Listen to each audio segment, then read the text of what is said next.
just to go back, please, to the images of these mounted Border Patrol officers. You said on Saturday, or rather on the 20th, to ensure control of the horse, long reins are used.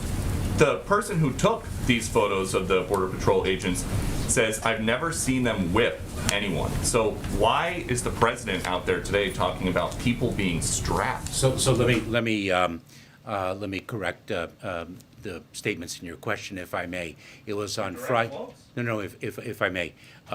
It was on Friday when I was, actually it was on Monday, I believe, when I was in Del Rio on the ground, and I made the statements without having seen the images. I saw the images on the flight back, and I made the statement that I did with respect to what those images suggested.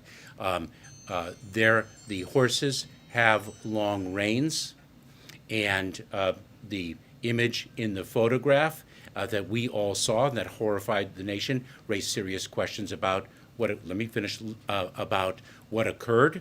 And as I stated quite clearly, it conjured up images of what has occurred in the past. Let me finish. There's also a question of how one uses the horse and how one interacts with individuals with the horse. And so I'm going to let the investigation run its course.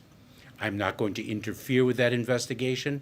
The facts will be determined by the investigators, and then the results will be driven by the facts that are determined. And just to follow up, please, before the facts are in, is it helpful to your investigation for the President of the United States to use inflammatory language like people being strapped?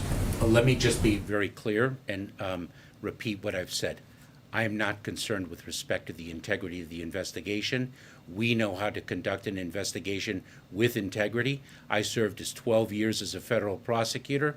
There were a great deal of comments in many of the cases that I handled in the public sphere, and I know how to maintain the integrity of an investigation, and this investigation will have integrity.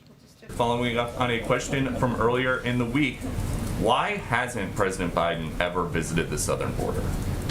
What would you like him to do at the southern border, and what impact do you think that would have on the policies? Why doesn't he want to go?